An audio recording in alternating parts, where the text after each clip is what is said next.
Good evening, viewers. You are watching the in-house debate with me, Wasbir Hussain. While the BJP and some of the allies in Manipur are desperately trying to come back to power by forming what they call a popular government, 57,000 displaced people are facing a crisis of survival. Imagine the state government giving only rupees 84 per day per person to the displaced families living in the relief camps in the hills and the valley. How can a person survive with just rupees 84 a day? What about the medical and education expenses of the young ones? In a revolt of sorts, around 500 internally displaced people from a relief camp in Imphal East marched to the SDO's office in the district to return a sum of close to rupees 12 lakh, which is equivalent to their total daily allowance for the month, as a mark of protest. Protests also have seen in several other locations in Imphal,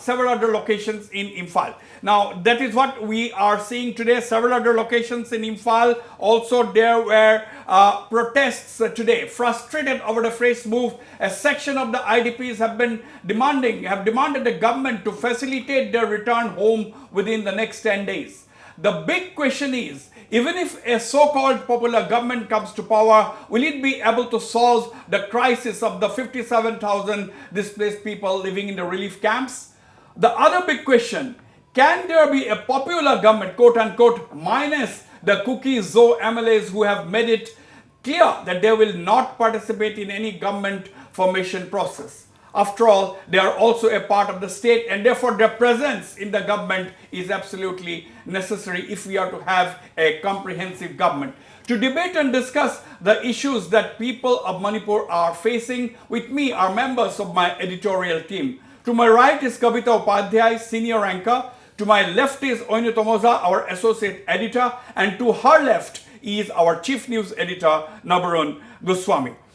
Now, this is an issue that has been hitting the people in the relief camps hard. 57,000 people. Couple of them have died by suicide. At least 4 of them, all minors, they have died by suicide over the last couple of months.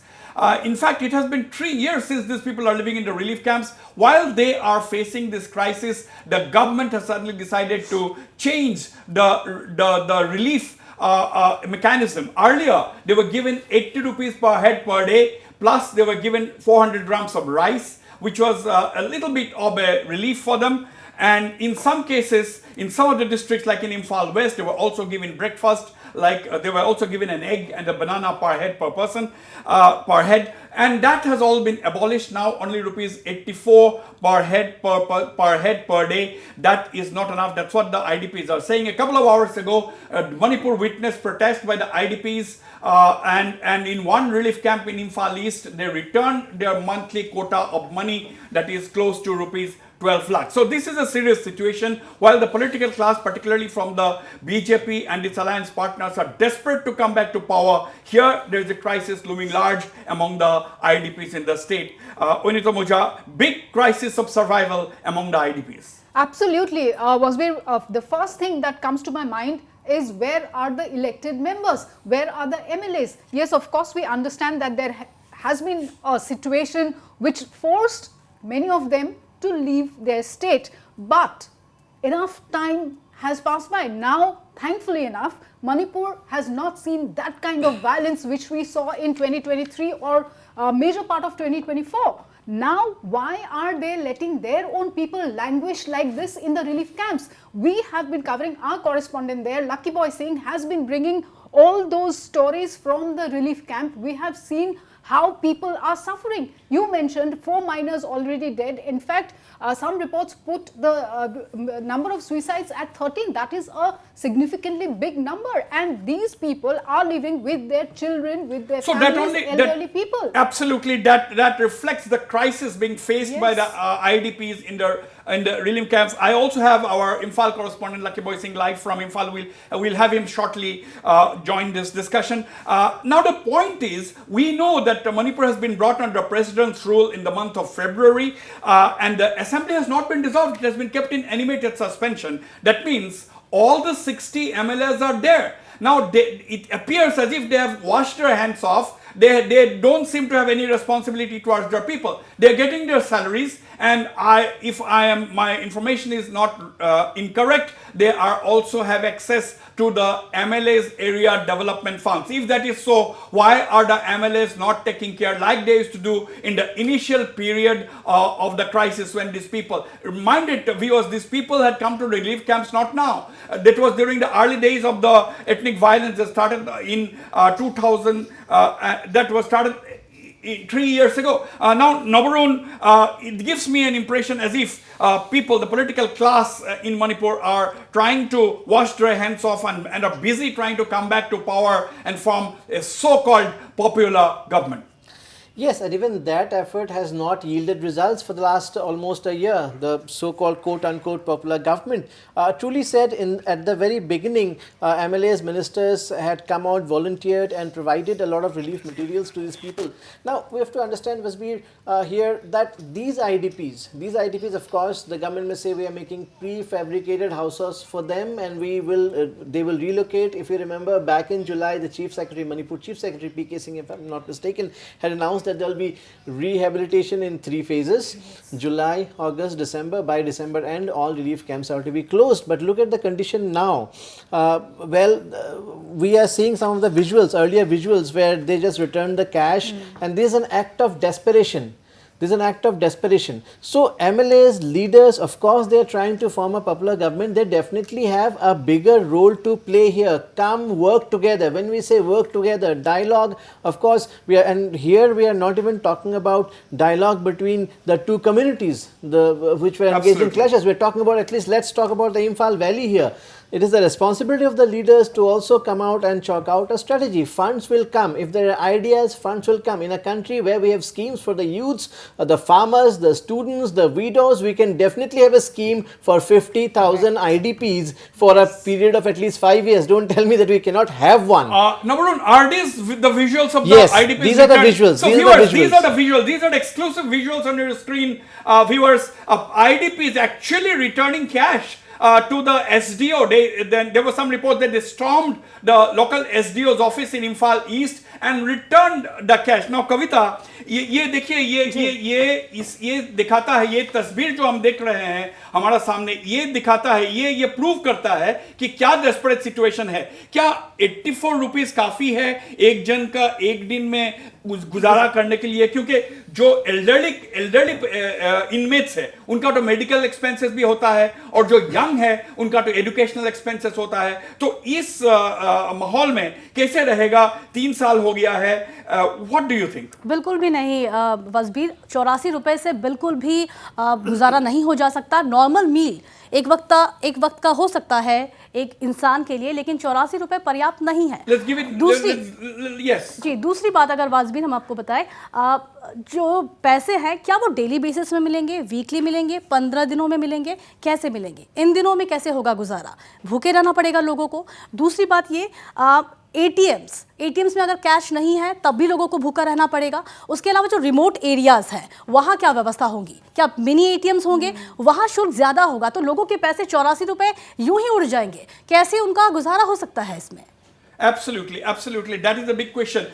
Now, the IDPs were, as Nabarun had said, the IDPs were supposed to be rehabilitated in 3 phases, and the deadline is actually December. But now the big question is, the government has come up with about 3,000 roughly prefabricated houses. But these are just houses. These are just shelters for them to stay. But if they have to earn their own livelihood, Nabarun, they have to go back to their original places. Absolutely. The Kukis who are living in the Imphal Valley has to come back to their homes. Absolutely. And the Metes who are living in Churachandpur and other places in the hills have to go back there, because that is where their farms are, that is where their fields are. They have to till their land, they have to grow crops, and they have to survive.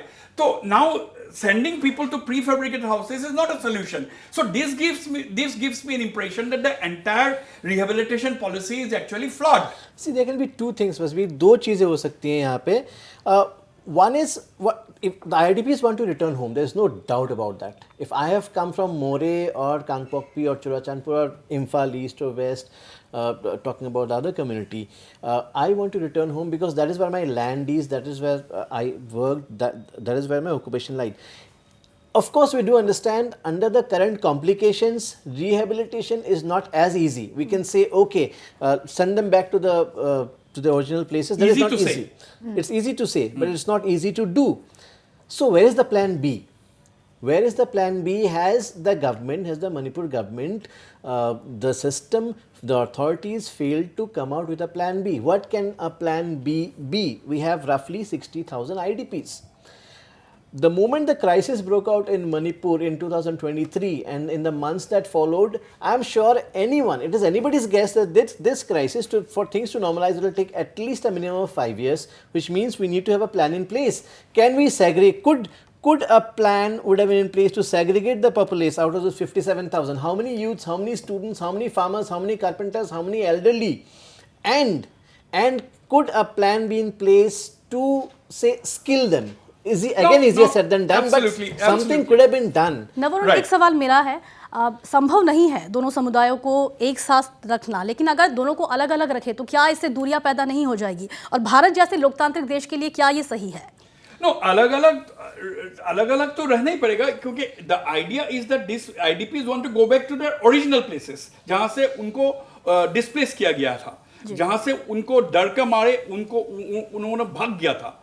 So they want to go back to their original place. But the point is, माहौल अभी ऐसा नहीं है कि they can go back to their original places. Now, this brings me to the question, Anitam, that, okay, what the government is doing, government of Manipur has always been tight-lipped. Whereas it was under the Biren Singh, when Biren Singh was the chief minister, his government was tight-lipped, did not tell too many things. And now that it is under governor's rule, I think I get an impression that it's even more tight-lipped. Because the governor does not talk to the media, or we cannot perhaps expect the governor to talk to the media like an elected politician. But what about the officials? What about the security advisor? What about the DGP? What about the chief secretary? Now these people are in charge and they are not talking. So the question that you raised, how many prefabricated houses are there? How many people have gone there? How many people have accepted to go? How many people refuse to go? We don't know all of this. Absolutely. Now my question to you is, now you see, we are not blaming the government for manipulating or triggering this ethnic crisis. Wasbir, just to put it there, of course, from time to time they have been giving out information, but in a situation like Manipur, you are right. We need constant information, probably a monthly update. Because that helps the media. Otherwise, that helps to remove disinformation. Absolutely. Because any media would like to have accurate, specific, authentic information from official sources. That also builds confidence among the public. Yes. Among the public. This is the progress among going the public. On. Now, coming to my question to Oinitom. Now, nobody is blaming the government for having triggered the ethnic riots. Right. Now, that happened for whatever reason within the two communities. But we cannot deny the fact that the government has failed to contain the violence in the initial part. In the initial 1 year, 2 years, the government totally failed in controlling the violence, and that is the result, that is the reason why these people are in the relief camps. Now they can go back to the original homes, which is what they are clamoring for, but for that we have seen one or two rounds of talks being held in New Delhi and so on, but we don't know what happened to those initiatives, civil society initiatives. They were talking to the Métis civil societies, they were talking to the Kuki civil societies, Kuki Zo civil societies rather, but we don't know what happened to that now. Yes, absolutely. That is, those, I think, if I remember correctly, June is when the last round of talks were held, and then after that we have not heard at all. There's pin drop silence on that front. And the other fact that I would like to highlight here was, since we are talking about rehabilitation, resettlement of the people in relief camps. Now, there were several committees which were set up. One, of course, is the Manipur Cabinet Subcommittee, which was set up to supervise the resettlement and rehabilitation measures, and this was headed by the Minister of Works, K. Govinda Singh. Now, we very well understand that that particular committee might not be functioning currently. But then again, interestingly enough, there was this Congress MPs committee that was set up, and headed by none other than Bimol Akujam. So what is that particular committee doing? Now the MPs don't, I'm sure they don't have any problem in going into the state and working for their people. Now there was the Supreme Court committees also which were set up to oversee the resettlement, rehabilitation and coming together of the communities, because the huge trust deficit still exists. We really know that the ground situation still is the same. In fact, there is more animosity there, both in the valley as well as in the hills. Trust deficit, इससे मैं कविता को पास जाता हूँ. कविता, I mean ये जो trust deficit है between the two communities, आपको क्या लगता है कि ये अगर एक सरकार, अगर इलेक्टेड गवर्नमेंट दोबारा आ जाए, प्रेसिडेंट रूल को हटा दिया जाए और एक इलेक्टेड गवर्नमेंट अगर दोबारा आ जाए, तो क्या ये it will be in a better position to talk to the people? और इन द पास्ट 2 साल तो popular so called quote unquote popular government ही थे, तो उनका तो कुछ नहीं कर सका. Ultimately central government had to intervene. तो आपका क्या मानना है? फिलहाल जो स्थिति दिख रही है वासबीर, सबसे पहले दोनों समुदायों के बीच जो भरोसा है उसको कायम करने की ज़रूरत है. उस भरोसे को लाने की ज़रूरत है. उसके बाद ही चुनाव हो सकता है. और जिस तरह के हालात जो कुछ नज़र आ रहा है, अभी नहीं लगता कि फिलहाल चुनाव होंगे, क्योंकि लोकप्रिय सरकार के गठन को लेकर भी सरकार कोट अनकोट पॉपुलर गवर्नमेंट की जो कोशिश चल रही है, जो एमएलएस वैली से बार-बार जा रहे हैं दिल्ली में, केंद्र भी फिलहाल मूड में नहीं है. चुनाव तो खैर अभी उसकी बात नहीं आ रही है चुनाव की, लेकिन पॉपुलर गवर्नमेंट की अगर हम बात करें तो अभी तक जो है 10 कुकीज और एमएलएस, इवन बीजेपी के जो 7 कुकीज और एमएलएस हैं उनको भी नहीं ला पाए. और कुकी जो कम्युनिटी का जो एपेक्स बॉडी है, they have given a dictate. साफ एक क्लियर इंस्ट्रक्शन दिया गया है, एक डिक्टेट दिया गया है कि none of the 10 people will join participate in the government formation process. Now मेरे को ये मतलब समझ में नहीं आ रहा है कि why should the politicians, BJP and its allies, popular government, क्या सरकार गवर्नमेंट नहीं बोल सकता है? पॉपुलर गवर्नमेंट अगर हम बोले वाकई में लोकप्रिय है, उसमें तो सबको होना चाहिए. Popular government is one where all communities will be represented. उसी को हम पॉपुलर गवर्नमेंट कह सकते हैं. सपोज एक कम्युनिटी का अगर 10 बंदा है elected and none of them are in the government, how can we even call it a popular government? We can at best call it a government. Wasbir, I had spoken to one of the Valley MLAs who didn't want to be quoted, and I posed him the same question, that without the 10 cookie MLAs, how can you call it a popular government? His answer was, well, we can try to bring them on board, but if they continue to say no for the next 10 years, does it mean that there will be no government in Manipur for 10 years?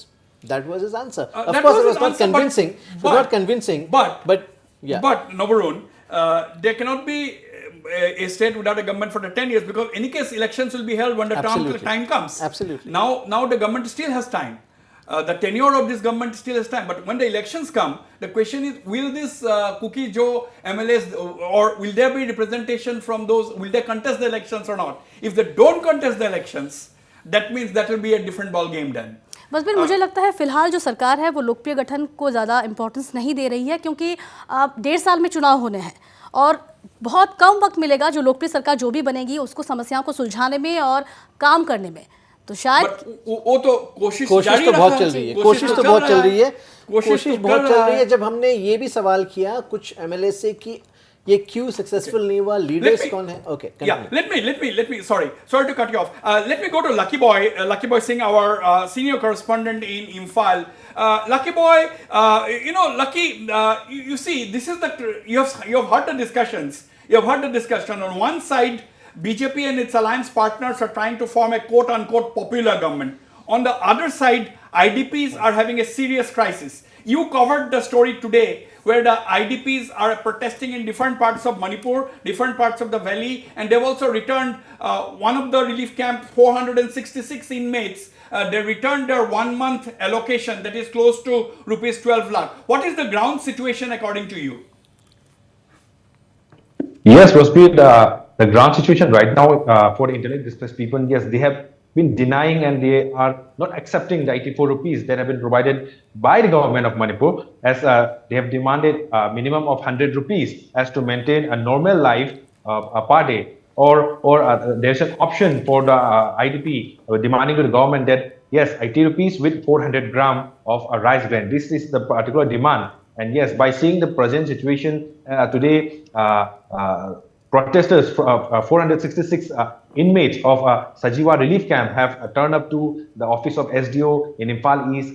And yes, they have refunded 1 month allocation or ration money to the executive magistrate of the Imphal East district. And yes, they have also given ultimatum for 10 days if their demands for resettling them, particularly those who are under Imphal East district, those IDPs who ran away from Dolaithabi and some other nearby areas. If the government did not take initiative or did not make them resettle within 10 days, then yes, many kinds of agitation will be organized. That's what they've said. Organized Yes, and Lucky. mentioned by the IDPs. Right. Lucky, another thing, if we take into account the NSA, those people who are in jail under the National Security Act, their food allowance is 107 rupees, if I am not wrong. 107 rupees per day is their food allowance plus their daily wages. So, if people detained under the National Security Act who are in jails are getting 107 rupees plus their daily allowance, and people who are victims of a riot, see, all those people who are in the relief camp, all those people may not have directly engaged in the fighting each other. So many of them are innocent people who are caught in the crossfire. Their houses have been burned, they had to flee their homes, their education of their children have been totally disrupted. So now people are talking about this also, that why this discrimination? Yes, Wasbir, the prisoner who have been in jails under NSA have a sanction of 107 rupees per day as a diet money. And internally displaced people, just recently government of Manipur have declared about 84 rupees. And IDPs have been questioning why such discrimination is being given to the IDPs. Is a prisoner more important than the internally displaced people who were the victims of Manipur crisis, who were innocent, whose houses, whose property, whose business were burned down? So they have been asking, and yes, if we call up in the past, then in Jammu there were crises, and on that time also government of India, government of Jammu have provided 106 rupees per IDP at that time. So people have been demanding a minimum of 100 rupees per day as to survive, Now, as to live a normal life. My last question to you, Lucky. You have been talking to the IDPs at several times. You visit the IDP camps and so on and so forth, relief camps. Now, do they want to go back to the places from where they were displaced? Do they want to go back to the original homes, or they are okay with the prefabricated houses? What is the general mood? Yes, a maximum of the internally displaced people of both hill and valley, they are demanding their resettlement at their own residence. They don't want to stay at prefabricated houses. They don't want to stay at relief camp. As government of Manipur, the former Chief Secretary PK Singh have introduced a resettlement policy. The first phase should be done before July, second phase before October, and the third phase before December. But the settlement plan does not include those IDPs who were from Churchandpur and More. So they have to be, the PK Singh have clearly mentioned that those IDPs came from More and Churchandpur should be stationed at prefabricated houses, and they will be shutting down all the relief camps. But by seeing the on-ground situation, even today, an IDP have also mentioned that yes, the government have assured them that they will resettle at their own residence before December. But as of now, there is zero groundwork. There were no security forces. And by seeing the presence of central forces, yes, we have got information that Government of India have sent more than 60,000 central forces in Manipur, and the actual number of internally displaced people of both hill and valley is around 60,000. So if the Government of India provides one security personnel to one IDP, then the resettlement policy can be done easily, because the security forces deployed in Manipur, not including the state forces, is 60,000. It is very much sufficient to handle everything for the resettlement. But still now, there is no action, nothing where there, neither the Chief Secretary, nor the DGP, nor the Security Advisor, or nor the Governor of Manipur spoke to media. We have been trying Absolutely. to ask many questions to the relevant authorities, Governor, Chief Secretary, but they have been denying, and they have not been speaking anything regarding the resettlement. Lucky, Right, Lucky. Thank you so much for your inputs. Thank you very much for now. Yes, that is the pertinent point which our correspondent Lucky has mentioned, that in this kind of a situation where there is uncertainty all around, people at the highest level running the state of affairs in Manipur must speak out to the media, not to give the media an interview, but at least for the sake of the people of the state. Now, I would like to make an open request to the governor of Manipur, who is otherwise had an illustrious career as the Union Home Secretary, to at least give Northeast Live an interview so that he can clarify a lot of things, and that will help in actually doing away with a lot of misinformation. Now, finally, do you think, Nabarun, finally, what is the road ahead? What are we seeing in the next few weeks? See, even if they going by the existing protest and the pressure, even if it's raised to 100 rupees, that's fine. But what is needed, Wasbir, is sustainable livelihood. Yes. That is required for the IDPs. And again, what correspondent Lucky Boy said, of course, he's mentioned about the presence of troops in Manipur. There can be no paramilitary solution to the crisis. It has to be, the dialogue between the two communities has to start if the IDPs have to return home. Absolutely. Anitam?